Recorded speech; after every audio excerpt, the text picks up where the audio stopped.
Alors bonjour et bienvenue dans cette 43e Red Pill, si je ne me trompe pas. Je vous remercie de toutes vos bonnes réactions, tout ce qui peut aider cette chaîne, cette nouvelle chaîne.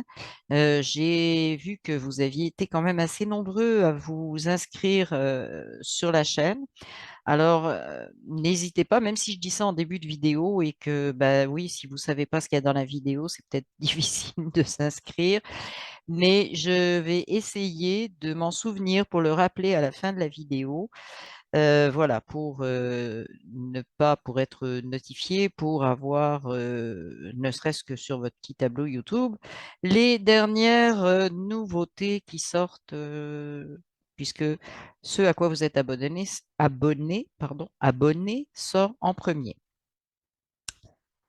Alors, évidemment, merci pour les pouces, merci pour les commentaires, même si je n'ai pas eu le temps de répondre à tous. Merci aussi pour vos partages. Ça aide énormément à faire connaître ou reconnaître cette chaîne. Et puis merci également et chaleureusement pour tous ceux qui m'ont fait des dons depuis la dernière vidéo et depuis toujours, en fait.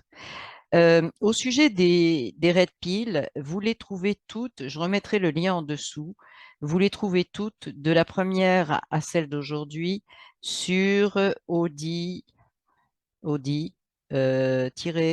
C. Ah ouais, il faut se méfier. Je suis désolée. Donc, elles sont toutes à cet endroit-là. Il y a la playlist complète. Donc, je ne les remettrai pas ailleurs parce que ça va fiche un bazar du diable si je les remets sur cette chaîne. Tout va se mélanger. Ça va être à peu près épouvantable. Disons que le début sera avant la fin. Ça va tout inverser. Voilà. Je voulais commencer par un truc marrant, une réflexion que je me suis faite. J'ai pas l'habitude de parler d'actualité, mais je fais un petit détour aujourd'hui par là. C'est la fameuse histoire des ovnis soi-disant abattus.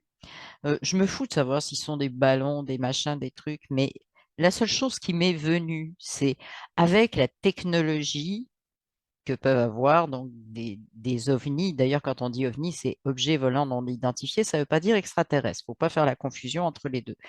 Mais évidemment, quand on dit ovni au niveau officiel, on veut laisser entendre à monsieur, madame, tout le monde que ce sont des extraterrestres. Alors, si c'était des extraterrestres, eh bien, avec la technologie qu'ils ont et puis la nôtre, il y a longtemps qu'ils auraient occulté. De toute façon, ils sont capables de s'occulter, donc ils n'ont pas besoin de se mettre dans le ciel pour que tout le monde les voie et attendre que quelqu'un vienne avec un pseudo-avion de je sais pas quoi leur tirer dessus. Donc c'est tout à fait impossible. Impossible, je dis bien, même pas improbable, impossible.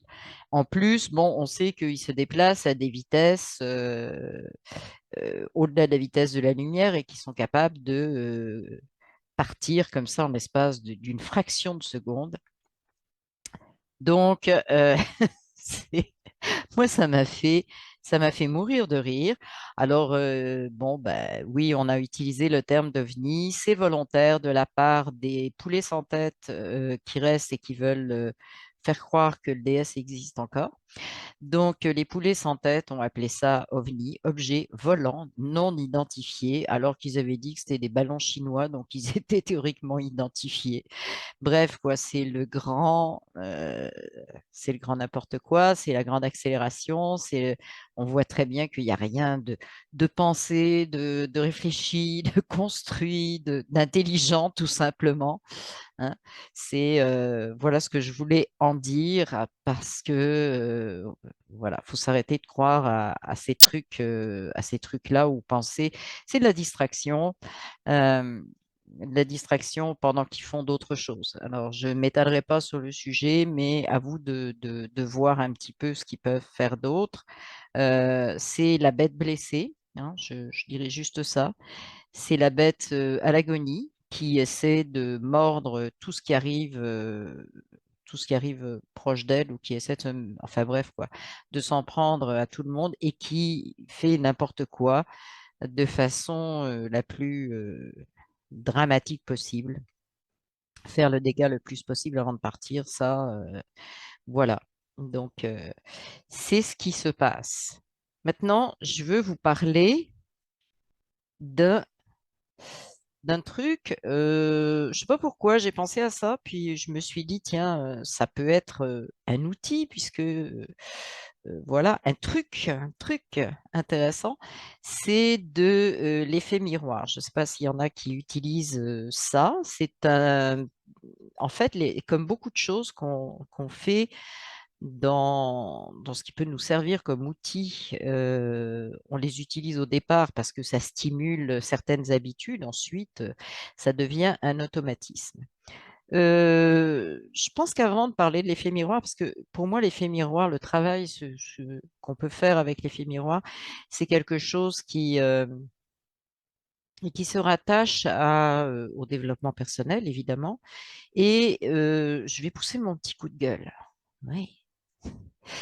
Je lis beaucoup, bah, j'entends beaucoup de gens, je lis pas, j'écoute beaucoup de gens qui parlent du New Age, etc. Et c'est les anges, et c'est les archanges, et ça, j'écoute ça de la part de Français, ok? Ben, je ne sais pas où vous avez vécu le New Age. Moi, j'ai fait plusieurs voyages parce qu'ici, ça s'est développé bien avant. On est au même, ça s'est développé un petit peu comme aux États-Unis.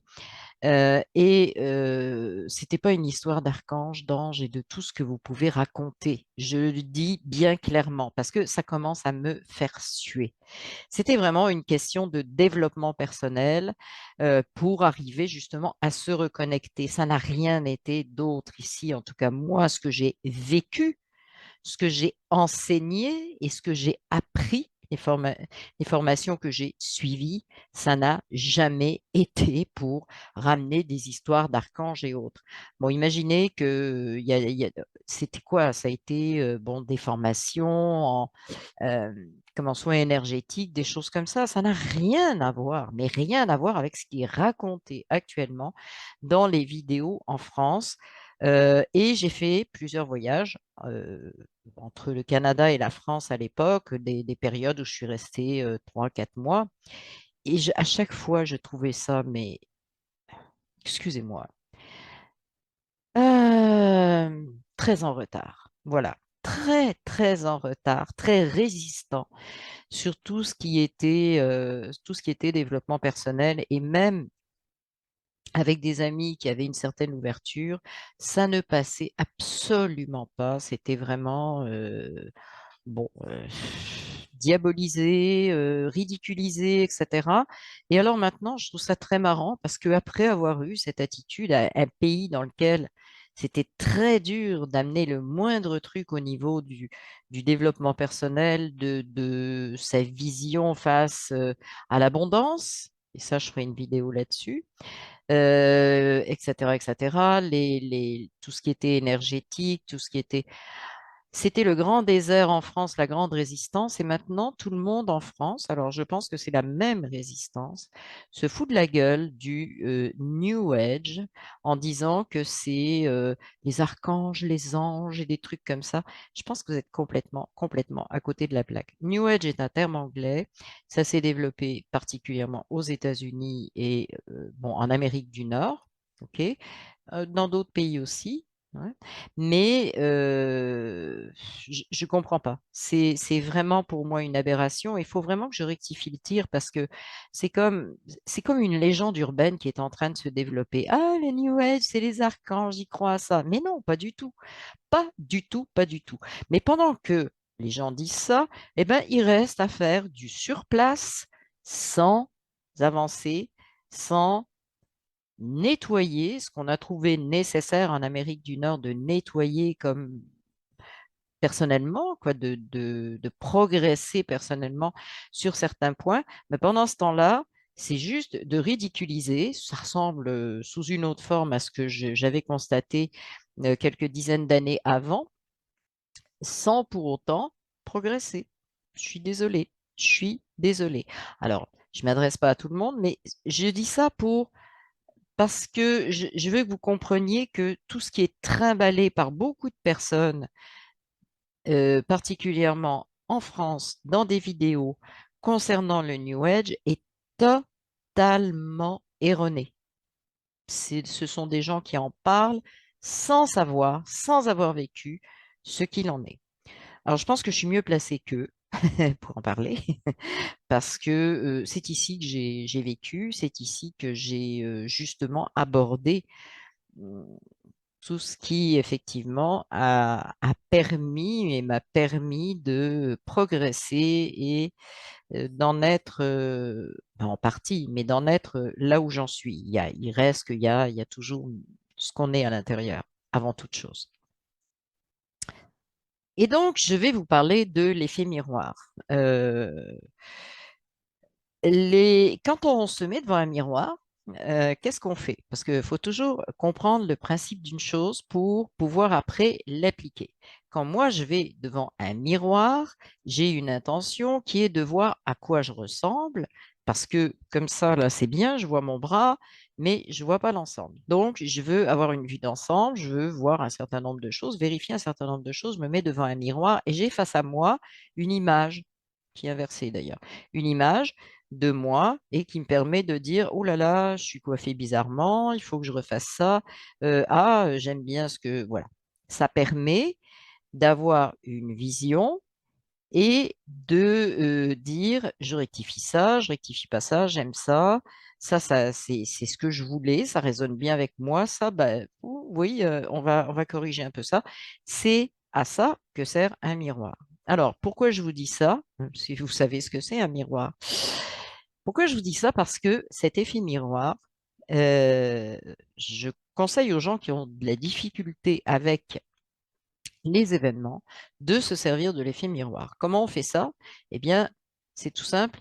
Au lieu, vous ne vous mettez pas devant votre miroir, mais d'imaginer un miroir et dans ce miroir, un peu comme un écran de cinéma, se projettent justement les événements qui que vous voulez,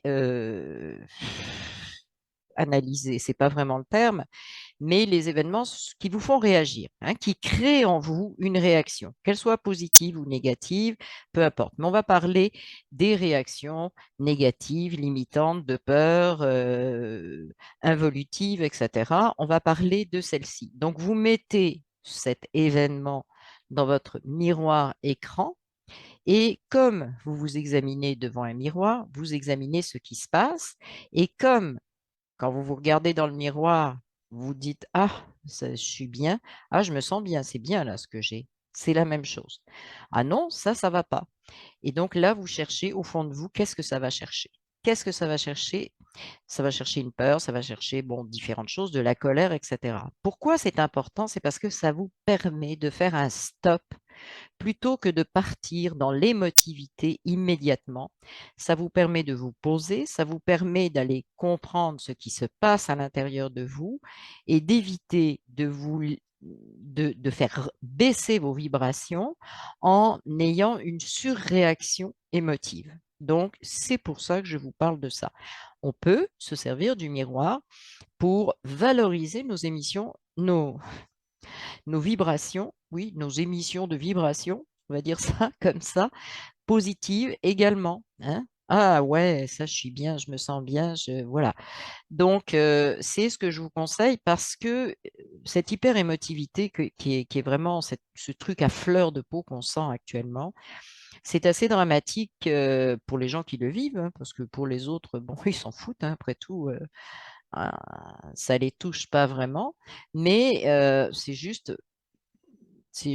pour vous, pour les gens qui en ont besoin, de remonter ces vibrations. Ça fait partie des trucs pour les remonter plutôt que d'aller faire un raisonnement. Ah oui, mais je vais dire que c'est quand même positif, etc. Mais sans être allé. Et je pense que c'est ça qui est important, c'est de faire ce stop. Et le miroir, finalement, vous sert à ça. De faire ce stop sur j'arrête de réagir émotivement instantanément et de trouver un point d'équilibre en vous. Et s'il y a des peurs, bah, vous posez la question, évidemment, qui va au-delà de dire bah, ça me fait peur, mais pourquoi ça me fait peur? Je répète, la peur, ça n'est que quelque chose d'imaginaire Ça ne sert qu'en cas de nécessité de fuite ou de choses comme ça, mais et encore, ça crée pas mal de désordre parce que c'est extrêmement émotif. Mais en règle générale, la peur est reliée à on imagine que ce serait ou que ce pourrait être ou que machin truc. Et il y a toutes les interprétations. Donc moi, c'est vraiment un truc que je recommande, je conseille, hein. C'est un truc dont je me suis servi beaucoup quand je faisais de la formation en développement personnel. C'est très efficace. Et puis, c'est très bien parce que bah, c'est un outil extrêmement autonome qui nous permet d'avancer. Et comme je vous dis, au bout d'un certain temps, on n'en a plus besoin de ce miroir. À un moment donné, on va se rendre compte qu'on ne se sert plus vraiment du miroir, mais qu'on a la capacité tout de suite de, oups, qu'est-ce qui se passe à l'intérieur de moi? C'est en fait le but de l'utilisation de ce miroir, de cette technique, c'est d'en arriver là, c'est d'arriver à tout de suite sentir. Donc, c'est comme tout que ce soit en développement personnel, en sport ou en n'importe quoi, c'est une question d'entraînement. Il y a des trucs d'entraînement qui font que ça nous facilite la vie et c'en est un et je vous le donne. Voilà. Pourquoi je vous le donne aussi? Ah oui, parce que faut quand même être conscient d'une chose. C'est juste un petit point que je vais souligner, c'est que un système, pour que quelque chose vive d'une façon générale, il faut qu'il soit alimenté, peu importe l'alimentation qu'on y amène. Ça peut être des émotions, ça peut être de la bouffe, ça peut être ce que vous voulez, euh, ça peut être de l'essence dans votre voiture, mais pour que ça fonctionne, il faut l'alimenter avec finalement de l'énergie parce que bon même nous quand on mange on le transforme en énergie, la voiture en énergie, etc. Et donc les tordus de ce monde se sont alimentés. Et je dis bien se sont parce que je le mets au passé, parce que ceux qui restent ne sont pas capables de s'alimenter de ça. Ils ne sont pas dans la dimension où on s'alimente de ces énergies. Mais ils jouent encore. Pourquoi? Parce qu'on leur a dit ils étaient des grands chefs. Ils sont voilà, des gens qu'on respecte, qu'on admire, et ils sont les chefs du monde, et ils ont cru à tout ça. Euh, pour certains, on ne sait même pas s'ils sont encore humains. Bah, je ne parle pas, je dis coquille vide, hein. Quand je veux dire pas humain, je veux dire coquille vide, c'est-à-dire des coquilles habitées par, voilà, par rien du tout. Mais il y a plus de chef, mais ils jouent. Ils jouent, ils essaient de continuer à jouer le rôle mais sans avoir le mode d'emploi qui leur était donné régulièrement. Tu fais ça, tu fais ça, tu fais ça. Alors, ils essaient de continuer sans avoir eu toute l'initiation parce que, croyez-moi, ceux du DS leur ont pas tout expliqué, loin de là. Donc, ils n'ont pas d'outils, pas vraiment, juste leur ego et puis leur colère et puis leur désarroi et puis tout ça. Et donc, si on arrête, si on arrête d'alimenter tout ce narratif, ben, qu'est-ce qu'ils vont faire? Ils auront plus l'occasion de s'en servir parce que la seule chose qui fait vivre leur illusion, c'est que on semble y croire, le partager et y réagir. À partir du moment où on coupe ça, ça va être la fin. Ils sont totalement démunis.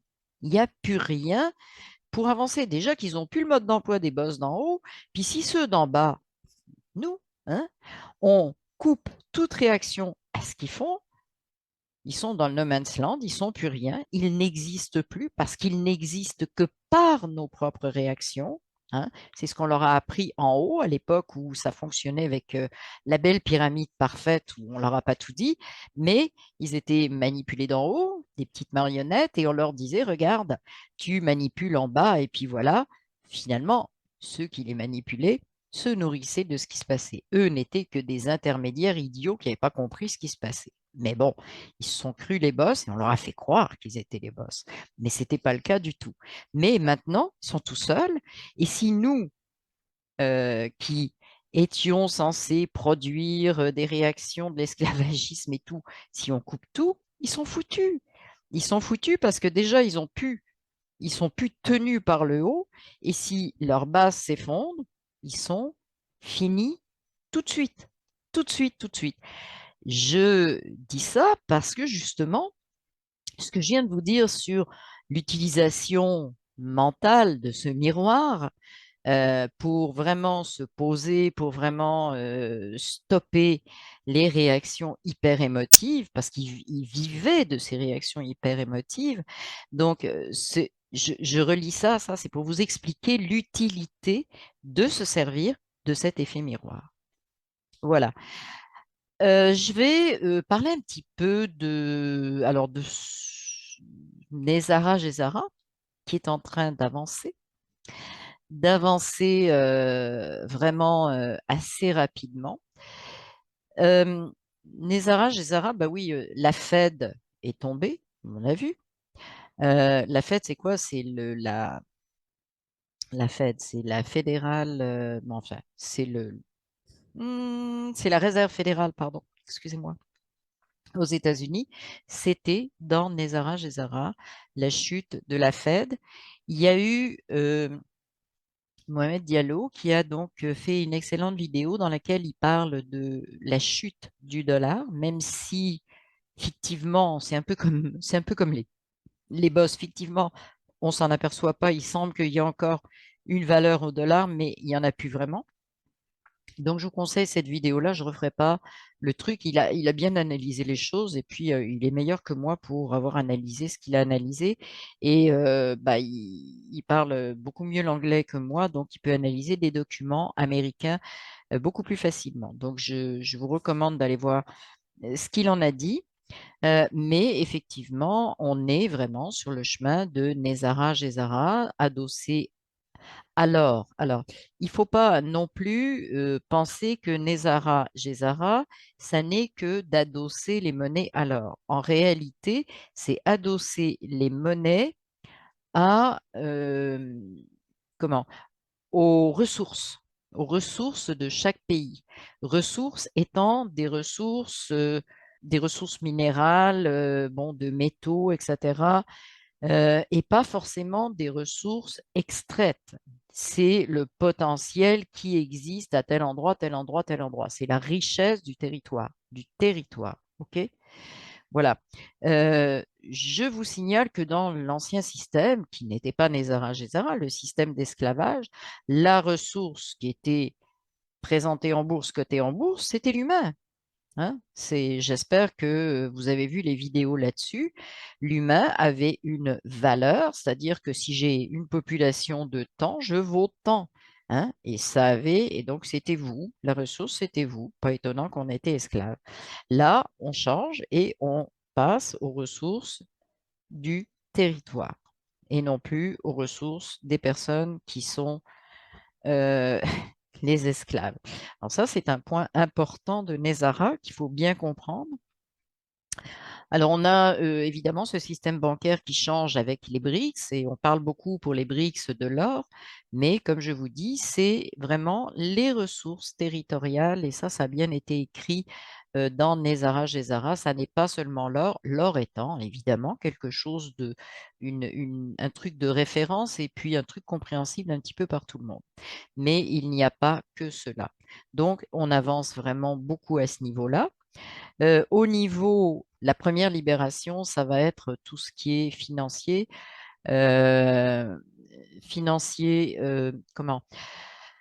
Impôts, hein, les, l'IRS, hein, et non pas l'impôt sur la fortune, comme on me l'a dit, mais l'impôt sur le revenu aux États-Unis, qui va impacter l'impôt sur le revenu partout. En fait, il faut savoir que Nezara, même si c'est pour les États-Unis, Gezara pour le reste du monde, Gezara va se calquer un petit peu comme un vêtement là, qui se colle bien dessus sur Nezara avec une adaptation évidemment, pour chaque culture, pays, etc., puisque c'est quand même très souhaitable de garder, de ne pas mondialiciser et annihiler toutes les cultures, mais bien au contraire, de partager ces cultures et de nous enrichir les uns les autres avec tout ce qu'on peut apporter, tout ce qui a été créé, découvert, etc., de tous les côtés de la planète. C'est ça aussi la,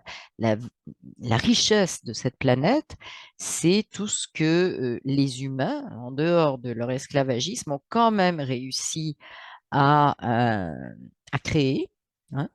Voilà. Et puis d'apprendre à abandonner aussi ce qui ne sert plus à rien. Voilà. Ça aussi, ça a son importance. Là-dessus, je ne m'étendrai pas plus que ça.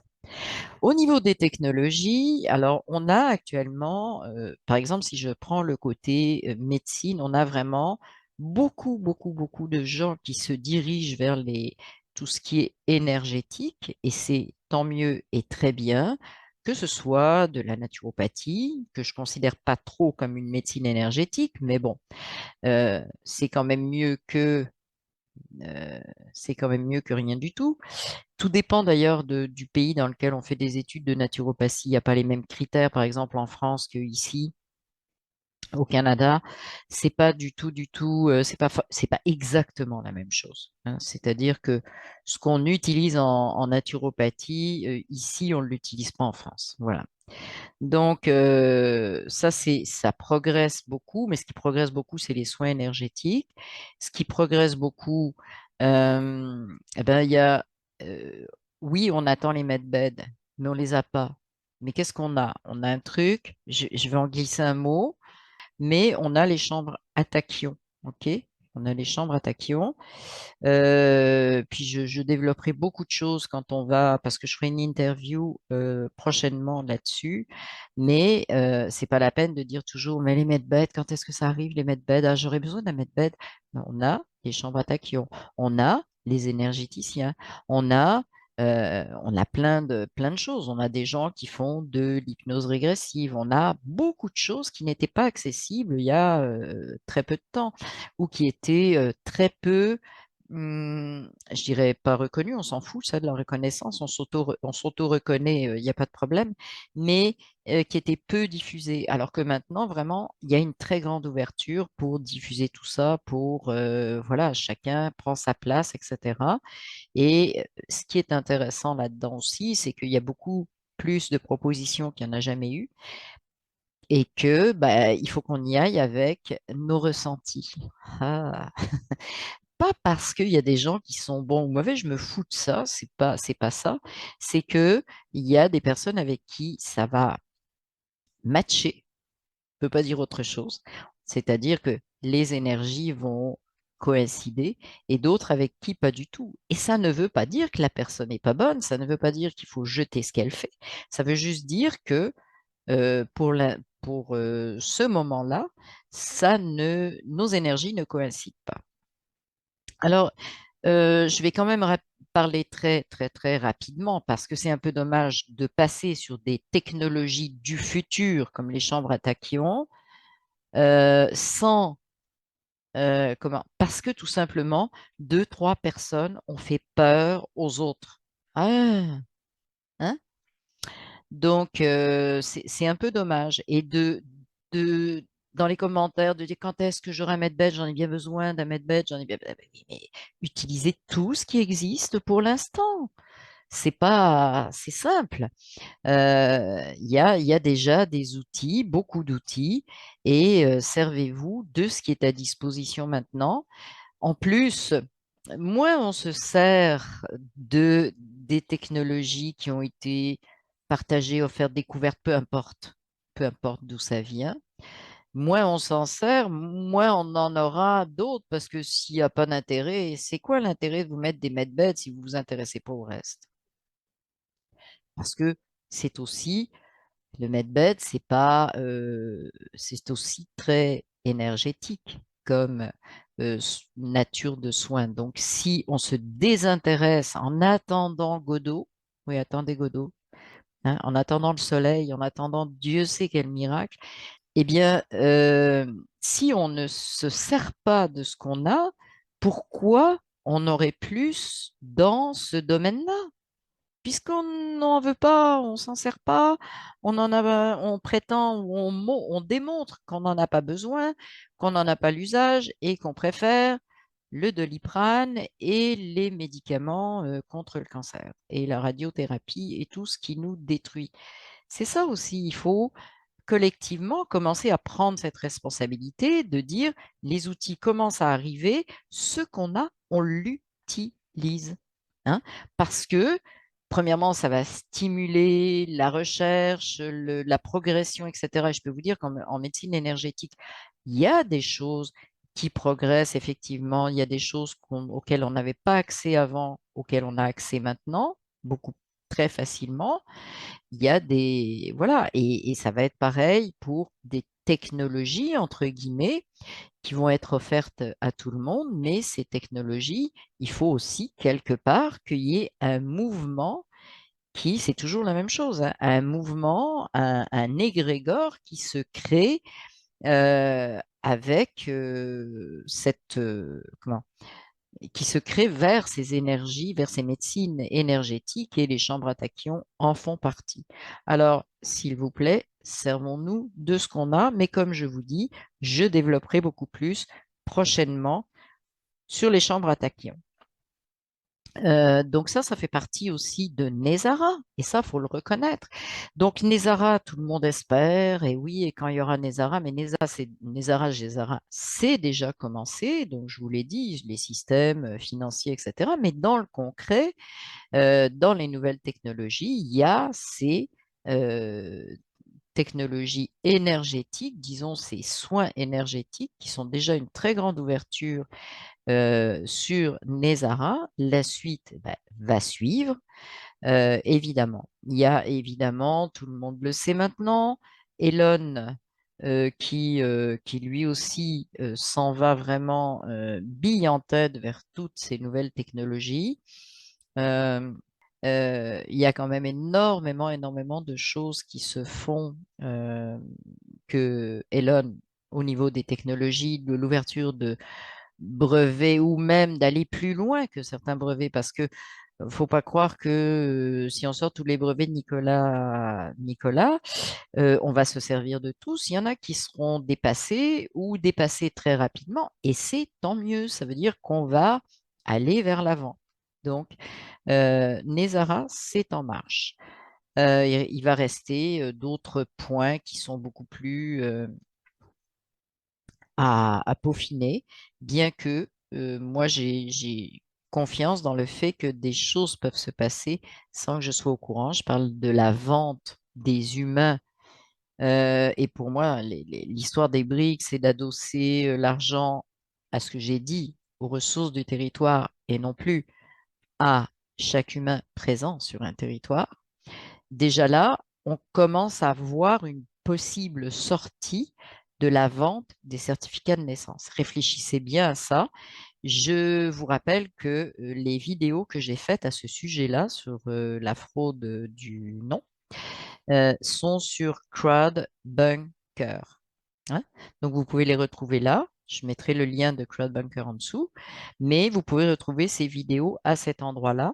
Et bon, le fait de ne... Parce que pour adosser sa richesse à la quantité d'humains présents à un endroit X, et j'avais expliqué aussi le rôle de l'immigration dans tout ça, enfin bref, quoi, vous allez retrouver tout ça là-dedans, mais pour ça, il faut acheter, il faut qu'on soit propriétaire de chaque humain. Donc, c'est ça la vente du certificat de naissance. Et dans Nezara, j'espère que beaucoup l'ont remarqué, c'est stop à la vente des certificats de naissance, c'est-à-dire stop à la vente des humains en tant que marchandise de chaque État, non pas État-nation, mais État-entreprise.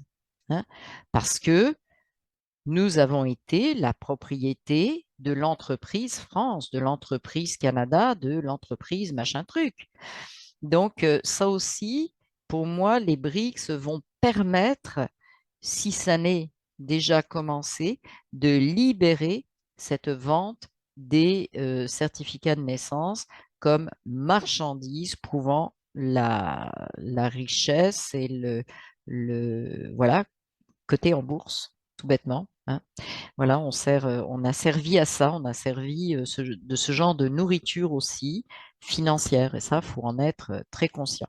Mais comme je vous dis, je ne referai pas tout le détail parce que je l'ai déjà fait sur la fraude du nom. Et allez voir ça, vous allez comprendre comment, donc, justement, en adossant la richesse d'un pays, la monnaie, etc., à autre chose qu'à chaque humain que l'État-entreprise posséderait, hein, en adossant ça à autre chose, des ressources qui ne sont pas les humains, eh bien, on va pouvoir se libérer de ça. Voilà. J'espère pour vous que c'est très clair l'utilisation de ce miroir, mais surtout que ce qui est très clair, c'est que c'est juste un entraînement. Et ça, il faut en prendre conscience. Il y a des choses. Moi, je ne parle pas de faire un travail sur soi. Je parle pas de parce que ça m'énerve ces mots de travail, de nettoyage, de machin truc. C'est pénible, là, on a l'impression de repartir. Non, je parle d'un entraînement à autre chose, parce que on a envie d'autre chose, on s'entraîne à, c'est comme quand on a envie, je sais pas moi, d'apprendre à coudre, bah, on s'entraîne avec des petits morceaux, puis on fait deux, trois trucs très simples, et puis ça devient un peu plus compliqué, etc., etc. Tout ce qu'on apprend, c'est un entraînement qui nous permet de progresser, parce qu'on a envie d'aller de ce côté-là, d'aller maîtriser en fait cet aspect-là de nous-mêmes, que ce soit l'apprentissage d'une technologie, d'une langue, de peu importe, ou ce qui est encore mieux, de ce que nous sommes nous et de notre propre libération et souveraineté. Voilà, donc je vais m'arrêter là et je vais donc vous rappeler, waouh, je vais peut-être de vous abonner, c'est très important pour la chaîne qui redémarre. Pour ceux qui ne savent pas, qui viennent d'arriver, c'est que j'avais une chaîne avec 41 ou 40 ou 41, je ne sais plus, Red Pill, plus plein d'autres. J'avais plus de 200 vidéos sur cette chaîne et elle a été hackée. Hein, elle n'a pas été fermée par YouTube, elle a été hackée et donc le hacker a vraiment coincé tout mon compte Google qui était relié, je ne peux plus avoir accès à rien. Heureusement, j'avais les vidéos sur mon ordinateur, donc j'ai pu remettre la totalité des Red Pill sur donc Odyssey. Et Crud, eh bien, je remets tranquillement des vidéos importantes, des explications de fond. Je pense que pour l'instant, il y a les vidéos sur la fraude du nom, il y a la mafia Khazar que j'ai remis là. Et il y a aussi les vidéos sur Big Pharma. En tout cas, vous pouvez aller voir et je vais en remettre tranquillement d'autres sur des explications vraiment fondamentales sur la façon dont notre monde a été trituré, dont nous avons été transformés en esclaves, quoi. Bon, c'est tout, quoi, en esclaves, hein. Bien, donc abonnez-vous. Ça, c'est mettez des pouces parce que c'est pareil, ça va aider à cette chaîne comment, à être beaucoup plus présente. Des pouces, des partages, des commentaires, tout ça, c'est un très bon coup de pouce. Et je remets en dessous de la vidéo le lien le lien pour les dons sur PayPal si vous voulez soutenir le travail que je fais, voilà, ce que j'entreprends. Je remets également le lien de la formation de guérisseur spirituel à distance, qui est une formation d'énergéticien. Qu'est-ce que je voulais dire? Oui, alors il y a ce projet que j'ai lancé où je vais parler de différentes choses, bon, de notre monde qu'on est en train de construire, donc différents aspects. Et ça, c'est en train de se construire, ne vous inquiétez pas, ça progresse. Alors, je vous remercie. Et puis, je vous souhaite une très bonne semaine, parce qu'à peu près, je fais à peu près une red pile par semaine.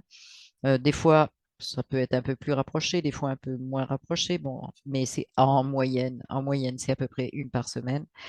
Je vous aime tous, je vous embrasse tous. Et puis, je vous retrouve à la prochaine red pile, mais je vous retrouve également dans ces vidéos sur la construction de la nouvelle Terre Je devrais en mettre en ligne une très prochainement.